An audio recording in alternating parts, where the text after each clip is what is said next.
Hello, my rosy readers. I'll start saying hello, everyone. But hello to all my rosy readers. Welcome back to my channel. Today's speed build is, well, if you can tell, we're getting into the spirit of things. As a Catholic, this is the season of Advent. So technically, we're not there yet in the Christmas season. Christmas season happens after Christmas. We are in Advent, the build-up, the anticipation leading up, the preparation for Christmas. So instead of putting everything up at once, all in one day, we put things up little by little. And the first thing that's always up in our house are the stockings, because today is Saint Nicholas Day, and in Catholic tradition, he comes today and not Christmas to bring presents to everyone. And though in my house, my parents are his little helpers, so my parents stuff the stockings. So, yes, today is the feast of Saint Nicholas, and I was wanting to do a little something in honor of him. Since I've been doing saints all this year, might as well keep it up with another saint, and one that's become quite common in the secular traditions of Christmas as Santa Claus. So how does one go from Saint Nicholas to Santa Claus? Lots of things. Lots of legends about the actual saint himself blended in with folklore. That's how you get stories like this. And then he becomes his own new character. As for the name itself, it's actually the Dutch version of Saint Nicholas, which is Sinterklaas. I'm probably not pronouncing that correctly, but it may be Sinterklaas, because there are different variations in how you pronounce the K-L-A-U-S, or S, double S. I think it's actually, in this case, there are several different spellings of it, but Sinterklaas is the normal one. Of course, with Santa Claus, you also have a little bit of the Spanish and the Mexican influence as well with the Santa, for Santa does mean saint in Spanish. So you have a little bit of everything, which I think is the wonderful thing about the figure of Saint Nicholas, or Santa Claus, I should say, nowadays. At least in what he's become. It's that taking several instances, I guess you could say, different points from different cultures, different tales for sure, and blending them. That's what happens when you have cultures and myths that, blend together. I think one of the earliest instances of this is the god Mithras. He was, oh gosh, actually, I think that one's that's been disputed as well.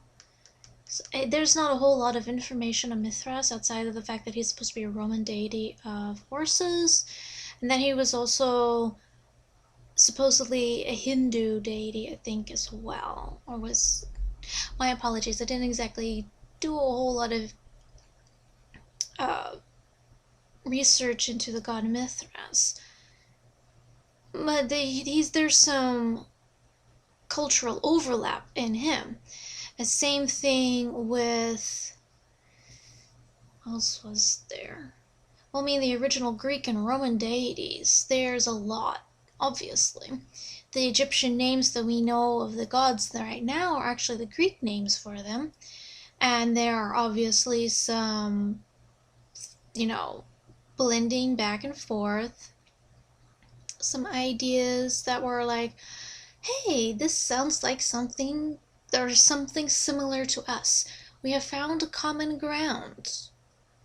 This will be either remain in our myths as a symbol of our allegiance to each other, or, something like that. Anyways, stuff like this has happened over the years. That's kind of my point. And has happened way before in the past as well.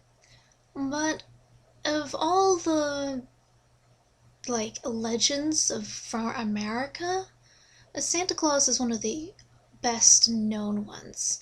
If you go around asking people today, oh, hey, do you know about Paul Bunyan and Annie Oakley?